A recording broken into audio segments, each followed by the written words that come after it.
Let me share about the Guru, since it is Guru Purnima today, from the Bhagavad Gita.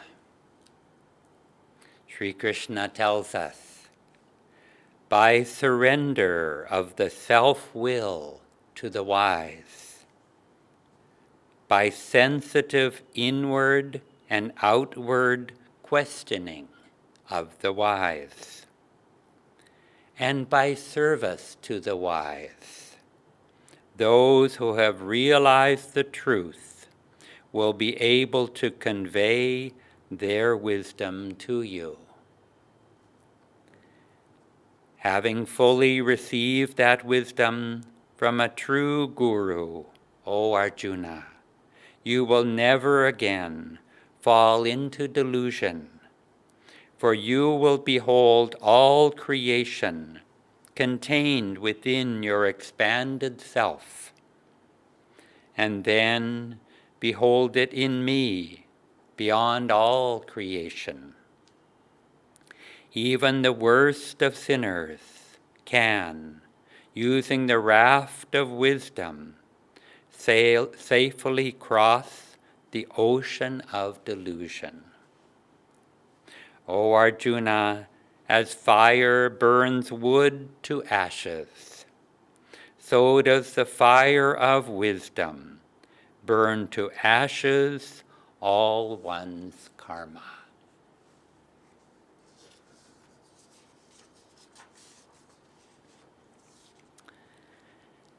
Well, whether we have a guru or not, it is the same principle that Sri Krishna is giving us. What attitudes will bring us success? And how can we become a better disciple of life, humbly learning our lessons? And we shouldn't expect that we have already perfected that skill. Swami Kriyananda was already pretty wise when he met his guru, Yoganandaji, but he spent the rest of his life refining and perfecting what it meant to be a good disciple, to attune himself to his guru, so that every thought, every word he uttered, as best as he could do, became an expression of the consciousness of his guru. And Krishna here gives us the attitudes of a disciple and the attitudes for success in any endeavor when he talks of the surrender of the self-will, surrender of the ego, of pride. When he talks of sensitive questioning of the wise, having an inquiring mind, interest and enthusiasm about life, and service to the Guru, to God, to truth, to spreading the light. And we must be active in this service. We want the wise and true Guru, as he tells us, to impart his wisdom, so the fire of wisdom may burn away all of our karma. And this is true for everyone, even the worst of sinners. A friend recently said to me that I think I feel a lot of devotion for God, but it's much harder to feel devotion for the Guru. And this is very understandable, because often people come to the Guru with some false preconceptions of what that relationship should be. And the first reaction we have to the idea of taking a guru might be one of fear. It can be, we may think, well, what's the list of rules that I have to follow if I'm going to be a disciple? And what precious habits will I have to give up? It's like we're treating it as a business contract instead of an affair of the heart, instead of feeling the Guru's presence inwardly in our heart. He can be the dearest of friends if we approach it in that way, through love. Or one can imagine that the Guru is rather like a domineering mother-in-law, always ready to give advice about how to run your life, how to run your household, how to raise your kids. And some people may want to be told what to do, because that way they don't have to think about it on their own.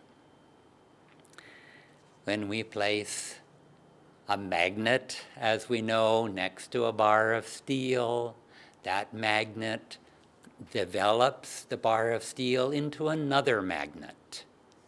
And so the Guru is that magnet. The disciple is that bar of steel. And placing ourselves close to the consciousness of the Guru, we absorb that consciousness without making any other particular effort on our part. We absorb that magnetism. And the interesting thing is that we're not inert, we're not passive like that bar of steel. We're conscious, living beings. And we need to be active participants in this exchange of magnetism. We need to draw the magnetism to us. We can't just sit there and wait for it to happen. Yogananda ji would say that there are lots of rats and mice living in the canyon here below the ashram. They're close to a guru, but they're not advancing spiritually. They're not making the effort. Swamiji said, in every ashram I've been to, the influence of the Guru is the same for everyone there. The effect on the disciples is individual. It's like sunlight shining through a stained glass window. Each pane takes on its own color, while the sunlight is the same. The same sun will produce red in one pane, yellow in another. The real thing that the Guru gives us is not advice. The real thing he gives us is energy. And you can take that energy within yourself and turn it towards your own spiritual growth. Take it into your heart and make something of it that is your very own. Just like we take the sunlight and let it shine through our particular color of glass, and that color becomes brighter because of that sunlight. Yogananda ji was very devotional by nature. His Guru Sri Yukteswar was coldly mathematical. And yet, by being with his Guru, he didn't become more like Sri Yukteswar. Rather, he became more devotional.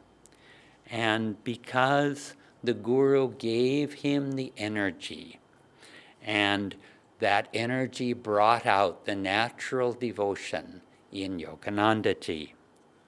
And we want to tune into that divine ray of energy from the Guru.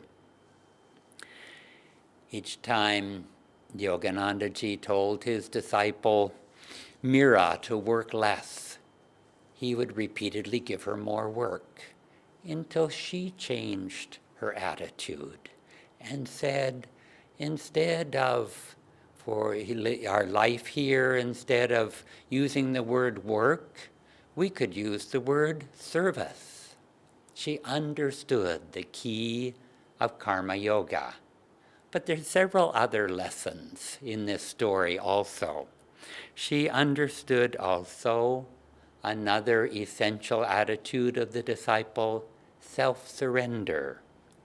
She never questioned the guru. She thought he must know what he's doing.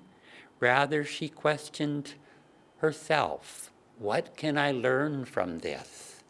What is trying to happen here?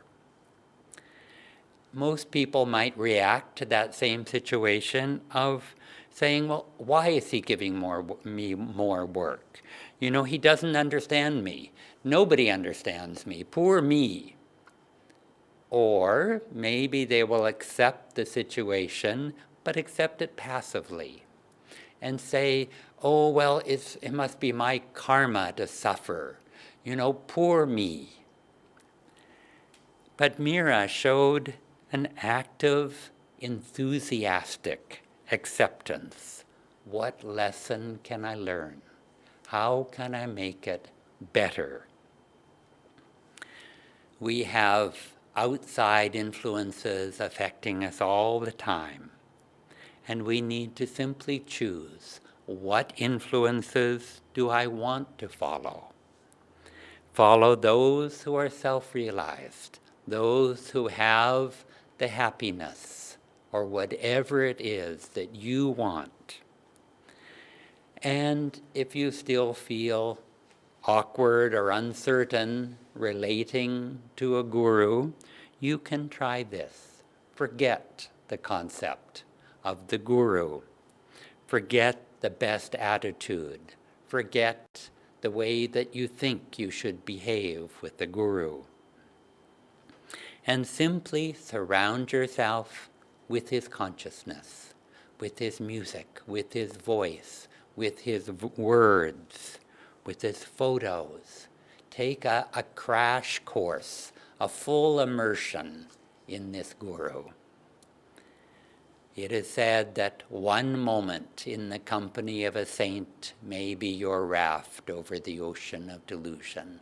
Well, take many moments with this guru so that the relationship then becomes so intimate that you understand the guru and you naturally, without any effort, you will respond in the way that comes to your heart in relation to the guru.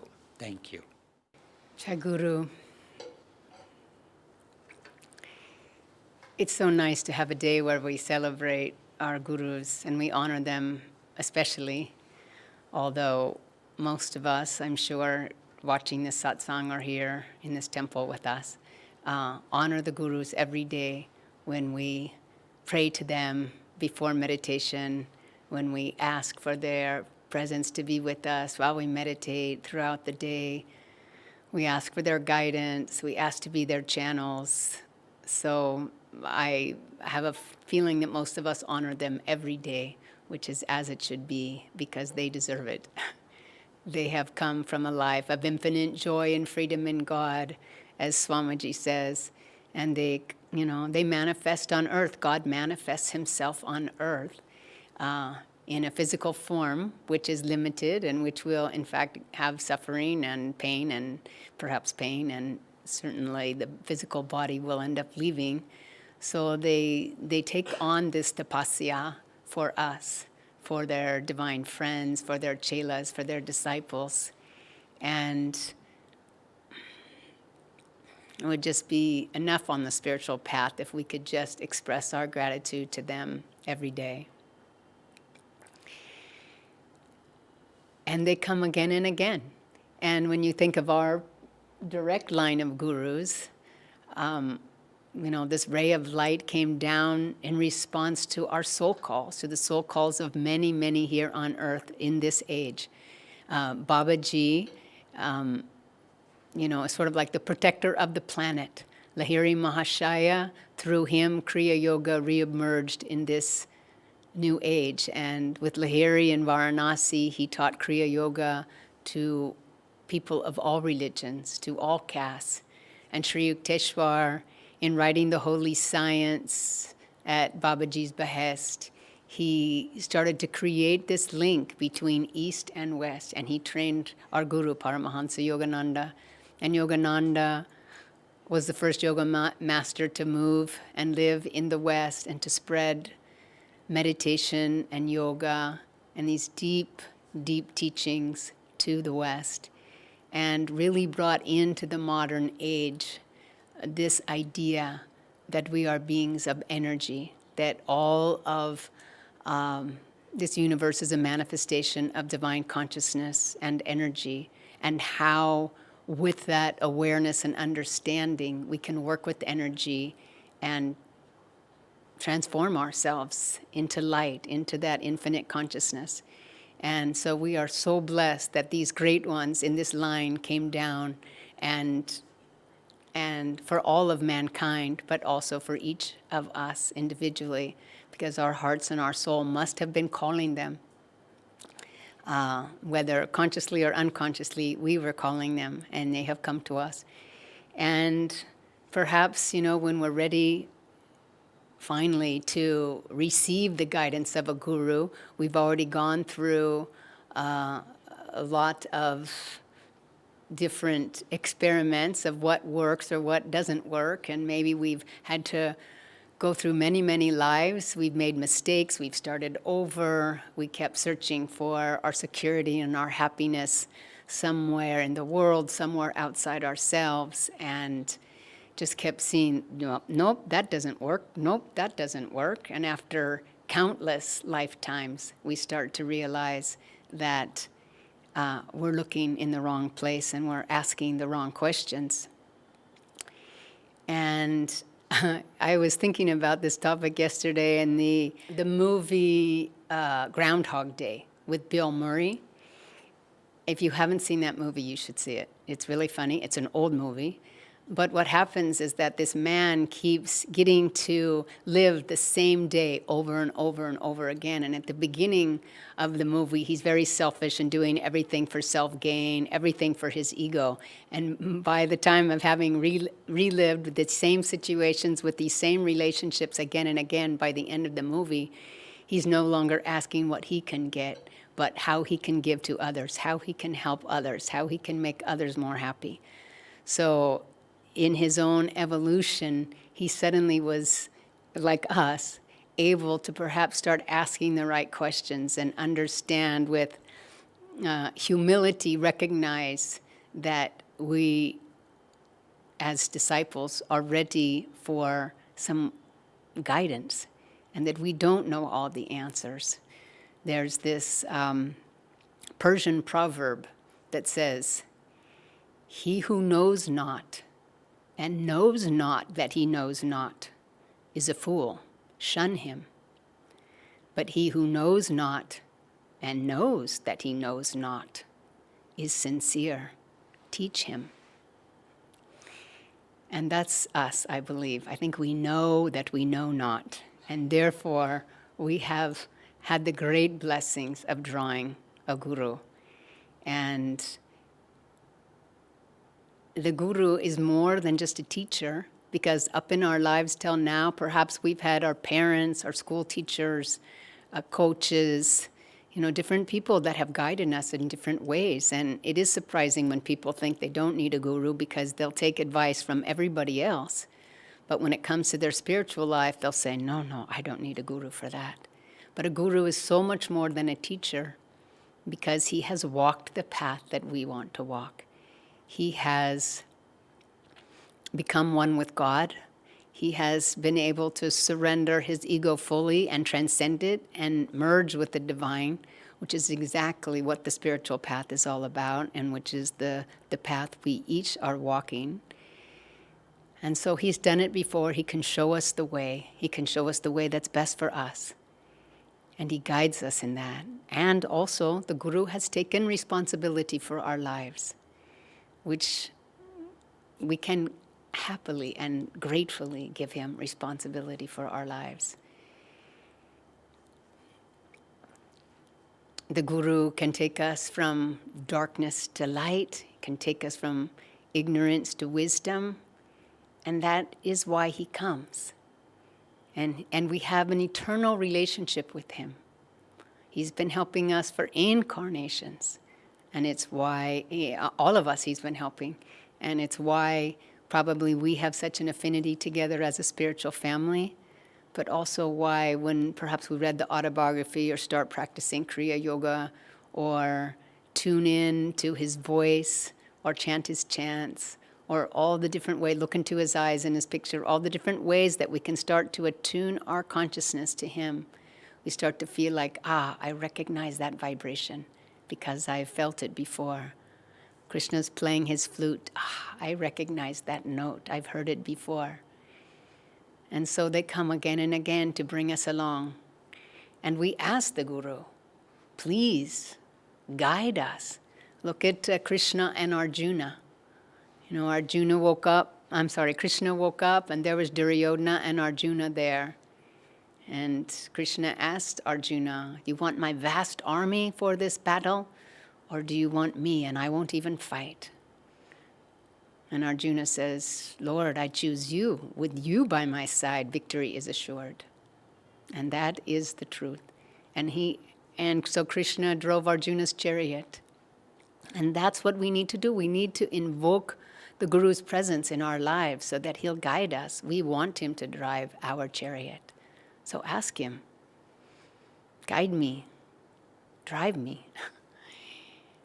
And when we take discipleship initiation here at Ananda Sangha, there's a very simple thing that we say, a vow that we say, and one of them is discipline me, guide me, purify me.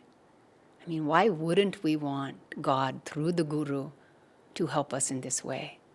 We want to know where we have faults. We want to know where we're going wrong. We want to be more steady on the path. Please discipline me. I know if something goes wrong and I feel pain in my heart, this is perhaps you telling me where I'm going off. Guide me, purify my heart of anything that will not bring me closer and closer to God, or will not bring me more and more, make me more and more of what you are. And so that's the Guru's job. And we can ask that he is with us in all those endeavors. Keshava read the quote of Krishna earlier. Open yourself to those who have attained wisdom. They have attained the ultimate wisdom, the Guru. They will be your teachers. Ask them questions. Serve them faithfully and with devotion. Yogananda said, after meditation each day, concentrate at the spiritual eye and visualize the Guru. Thinking of him with love and devotion, ask him your questions. Your concentration and visualization of him must be deep. You will receive silent answers in the form of growing inner perceptions. Also, we must serve the Guru, because in serving the Guru, we allow him to flow through us and he can change us. We know the story of Naya Swami Jyotish knocking on Swami Kriyananda's door back in the late 60s, because Jyotish had been to a class and he just went and knocked on the door. Swami said, I'm working on a project. Do you want to help me? And Jyotish said yes. And that was 50-some plus years ago. And it has, and serving the Guru, serving Swamiji has transformed Jyotish's life, just as Swami Kriyananda, being a disciple of Yogananda ji, brought him enlightenment in this lifetime. Isn't that what we all want? And Yogananda also says, by exemplifying and promoting the ideals and principles of the Guru's work, the disciple develops intuition and is able to receive wisdom from the Master. So we have a ceremony at Ananda. It's called the purification ceremony. And we say, I seek purification by the grace of God. And the Guru says to us, open your heart to me, and I will enter and take charge of your life. Let's open our heart, let the Guru come in, take charge of our life. What else could we ask for? God bless you.